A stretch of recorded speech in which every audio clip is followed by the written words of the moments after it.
the first to know Nsem-Pii TV. Now, Enra and Nsem-Pii ebeye debia ewo manyemo. Nina ye after the press conference, Interior Minister, the Honorable Muntaka Mubarak ebeye press conference nina no na centered on electoral violence. Just say a woodie menteme ho ase pinchen pra nioma ya ekoso bra abato okoso wo man yimo abaye institute a committee say omunya bre na omon delve deep into this electoral violence that spreads across this country during and after elections. Enunti the Honorable Muntaka Mubarak nya bre in fact Emma comprehensive report from various constituencies. Yeah, abatwo eho ntokwa pura wo koso during the 2020 and 2024 general elections. From Techima North, Tempani, Zebila, Hafano Southeast, Eba Awutu Senya East, and other constituencies. Now, notable among them, the course of Awutu Senya East. Ebra, and a member of parliament at the Massa constituency, Felix Nakoyo, making serious allegations. Editor, the then member of parliament, the Honorable Hawa Koomson, can Nsem-Pii, the Honorable Hawa Koomson, Diawu, a Kuni agent mienu, Sanitua Gunusu and Kamu, a host of unfounded statement. And I'm editor, the Honorable Hawa Koomson. The Honorable Muntaka Mubarak Emma report Ediafa Awutu Senya East constituency on Awuchilmu say Felix Nakoyo and to me ama a single shred of evidence to support all the baseless claims she made against Mavis Hawa Koomson Awutu Senya East. Ebeto Jana Ghana for the Donald say na bede na mrasebe dwania to me to this extent say oh dear tro Ediafa Ono ankasa the political opponent won just to win cheap political propaganda. In fact, any no Ghana for yam no yie pa. Now, the Honorable Hawa Koomson through the office Enra a press release about Bontin acknowledging the effort of the Interior Minister in vindicating her. Brother, so ni nyina ekoso na wo ka say and some Felix na akoyo kanyina no enokra bia eni.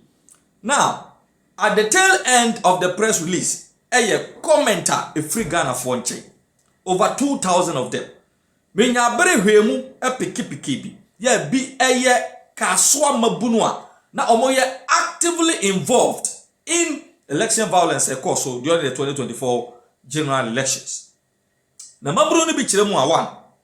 Omoye very sorry. Say atronti enka omo eje ya maame Hawa Koomson ne nkwa ede afri ni nsem.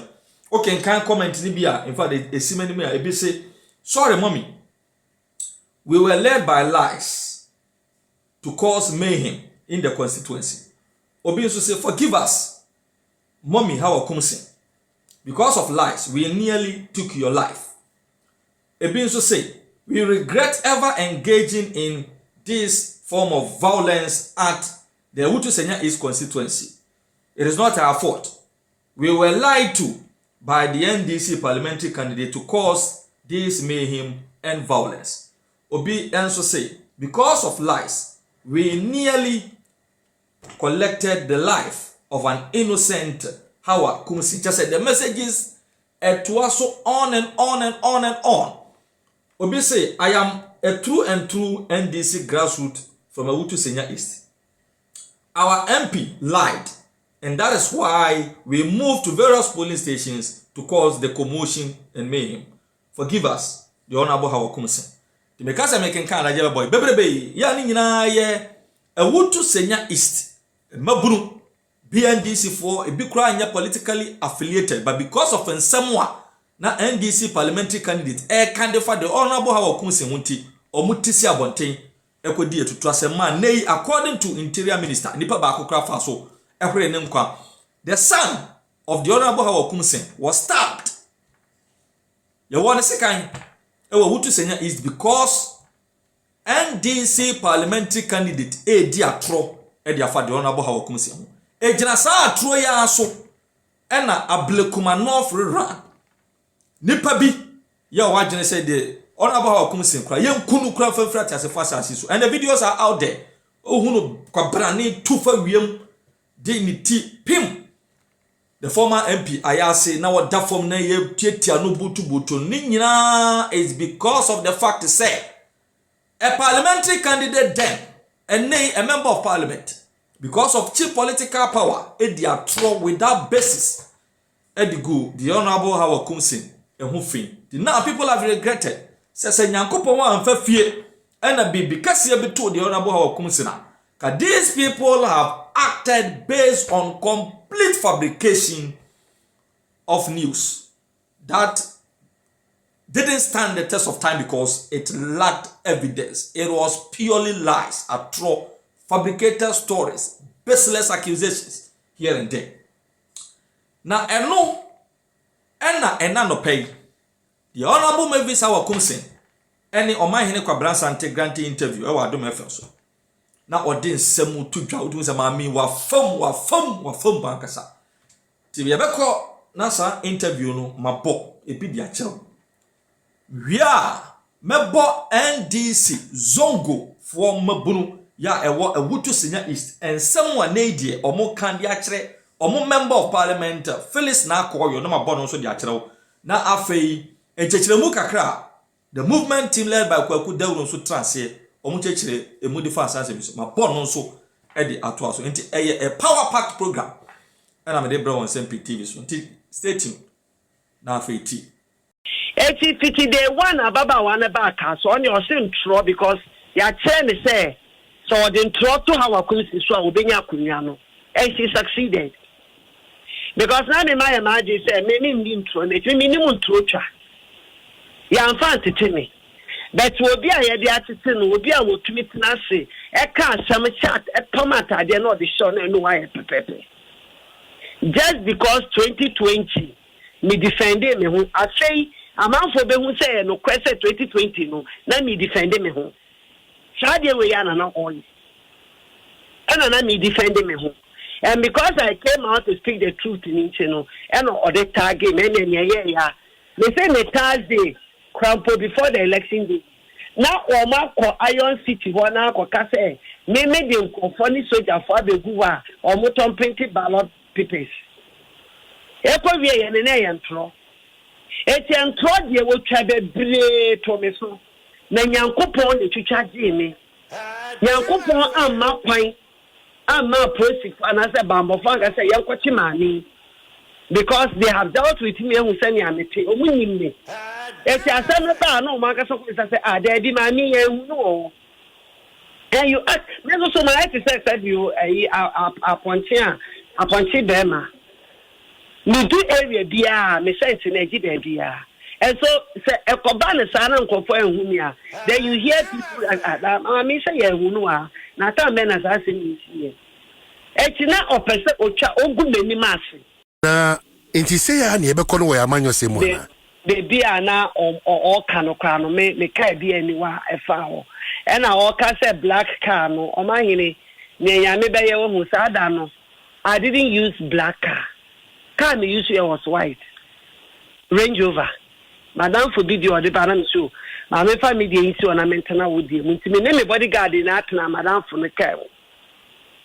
So that day I didn't use black car in my class as seminar. Bakoye ash, bakoye you white. One for black, and I red. One for black Land Cruiser beer to obi free mobile or the mode farm Mahindra for no or mama bucket in him. Okay. One for black Land Cruiser beer and Tata Mahindra beer more fire. Mahindra no come me Mahindra apart from some mode for warm a ban dana a warm a ban sekina or sanya kukudogi to ogu Mahindra no more police center. I mean minister or Mahindra or Kaswa. Because me fana kwanso baby on na men na mo. I never knew so Mahindra kwa Kaswa. Until said I know more me ban sekina or sanya kukudru edi etu ogu ka no musan call police center ono na me nso Mahindra kwa nkomo Eti baby a work asa wo se ka so ano asa wo fi Accra de Cape Coast a achemu mienu. It will know on the other side. If you are car or left, maybe or right. So I didn't even cross the road. On the election day, man, cross the road, you know. Monitor me, no, maybe area Musai and I the copy command. And I'm a Sam Bensi. It's baby, I will know all come or no war the other side, while I'm too near, you know, man, so I didn't even see any vehicle, I didn't see any Mahindra. So, and trying to be a ucha. Baby, no one who are the but dear Kata, maybe tea, you know. Na let's let me so when you yame, why ya mammy. Ya, as I am a just at the end of the day, are they vindicated? Say, and yam me, Hawa Koomson. Ena ntra call your echato me so no me na me ye enne obi ehu wi ase ni na ehu eti me bia ni ameka ne se me da bambofo na omo ye investigation no ene ni ami ni abema honorable Muntaka Mubarak interior minister so say ono so when tumi anka se ade ye mama nyuku nti mama fa nkosie now what they about out are they vindicating? It's immediate Yamina Medana say at the end of the day, no Odia who say a Bimbonina ababa one of the atoms, so just because to have the seat, you know, and no cray and then 10 months, you didn't do the DI. With the Yamiasi, a Yamini say, yes, time it. That's all that I want to say. but dear Nebema Obia unin antibony. Etimi efremu up si anka up Ghana mraso mu a ka ohye brasese ho eno ni asem no o ma hini se wutie da na incident ye si wo Ablekuma na me ka se me nyankopon ebedi aman because asem le dey to me so no but fortunately for me Kaswa police for no me ni omu nyina ye free. And I mean, call there be a police in you won't say my bow because no police in you. It's a several Musi and not police for like I said, they didn't see me around that area. And winning almost guys here, no Mufi Boku. A mama Yarga and a voice in the back. Maybe you know they are comforted, Mama Yarga. Now me see, oh, what are the boys about so Mumra and the Kumi? And those boys were fully armed. Our Iron City, one of my strongest roads. It's no more time to say about money. If you can buy, I no more shoot me. Then I mean, charge the man for her. It's the police for any hint no more coachy boys.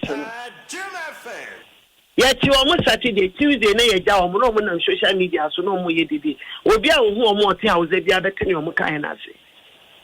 Hawa Koomson, former minister and honorable. Bompaye, Emma Ghana, any politicians, any ya etro ashe mano. Bompaye man. Sure. Bompaye. Bompaye men manka futu. Me say Bompaye mo my Ghana. Emu amanyo semfo, emu sentrofo. Any wona editro edi juma. Bompaye man. Mate. Metio mpai bono Ghana iti. Me nyankopon ne mabankese. Nyame a woye nyame.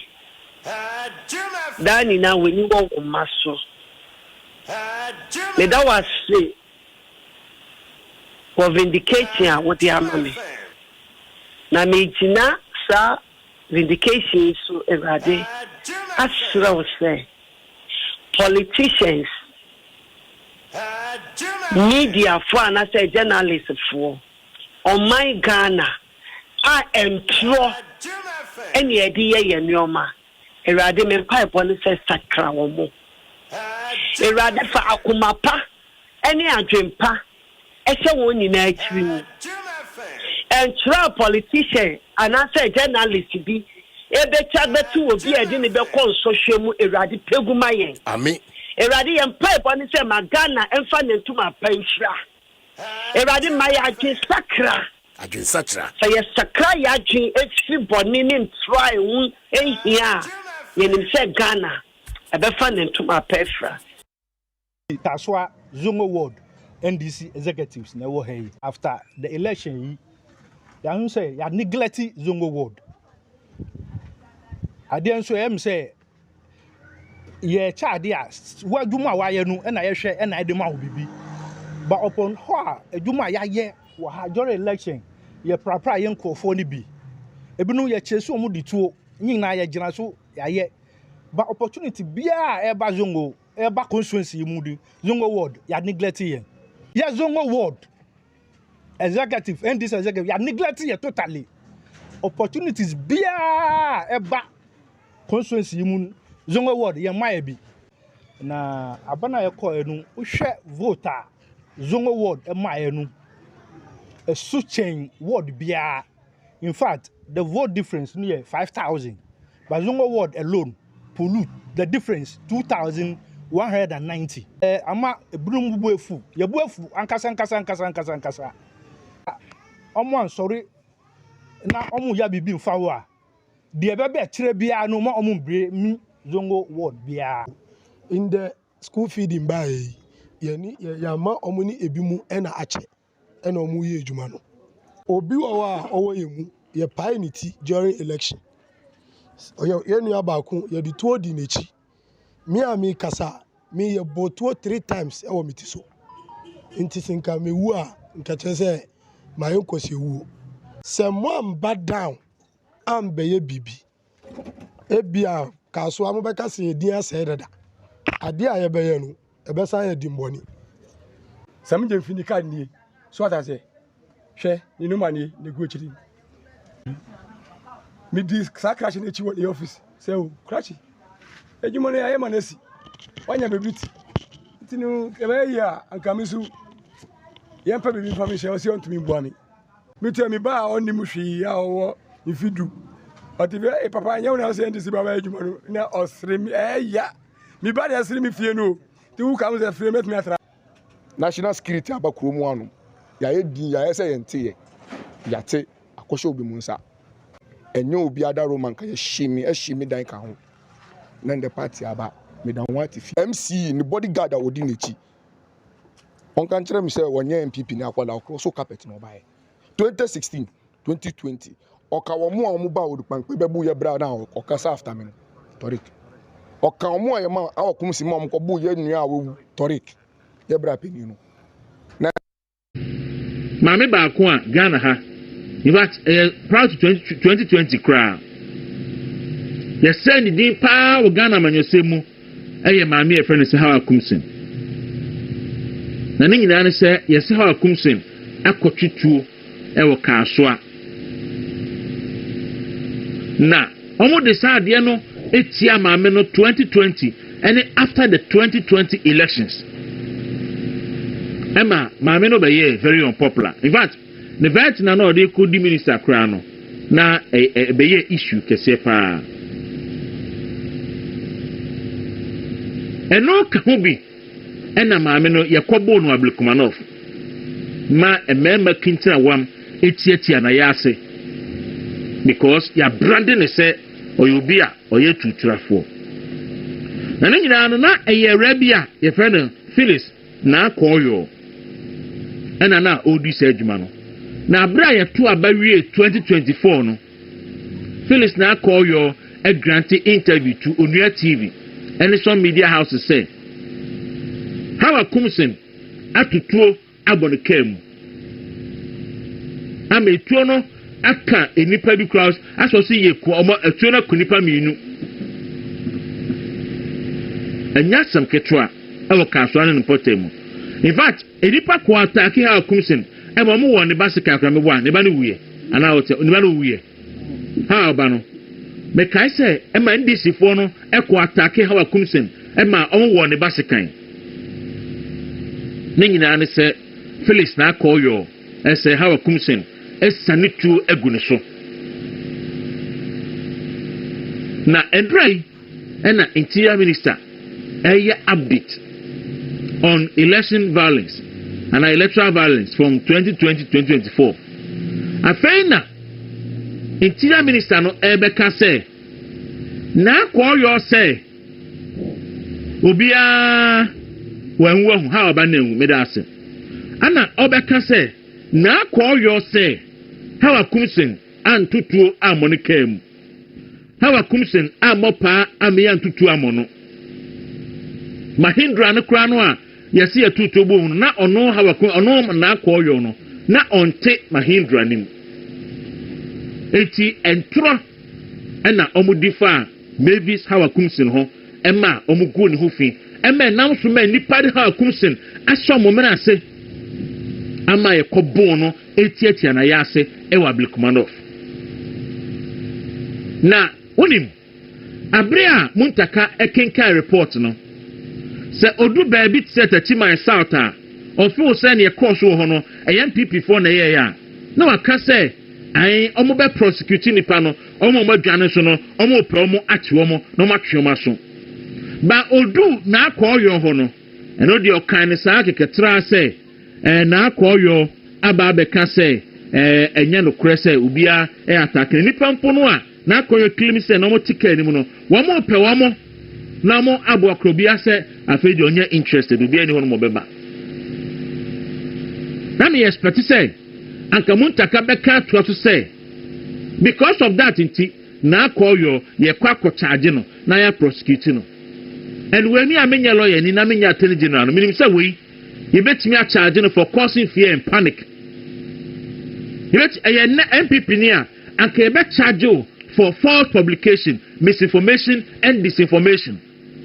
Near sa charge causing fear and panic. And some non report to a police station near sa charge the a conspiracy to the friend said deceive a public officer and deceiving a public officer. Now call your doesn't fit. And she is not fit to even say I don't want to. Me person me use me bia na yakase bia me gu me obi profession bia na obi ani mase. Ba na call your on some for tempo say obe primary she bidwam. Say a Ghana ayo man bia no a ayo man aye very serious a anke ne ya anke Ghana minister ne report new na no e sanka ye declare na call your seat vacant. And Andra me ho Hawa Koomson statement bia or the ababonchen. I'm not happy with the statement. Even though statement was professionally written, but I'm not happy with it. Because I expect Hawa Koomson to take on Nakoyo. Because the Akwaso Blikumanov say Owuya Anko Wukwa Anka Nakoyo ne Mekuno. Because of entro I work to no so and in some wa kafa ne ho e many penyina agye di say or no Hawa Koomson or a tutrafo. So na me expect say anka ndra no Hawa Koomson sa revelation by no anka obeteki na call your own. Now we enya isolated situation. Prior to the 2024 elections, any during the election, any post the election, at the end this 4 years in any omo the entro, and the go any pan fi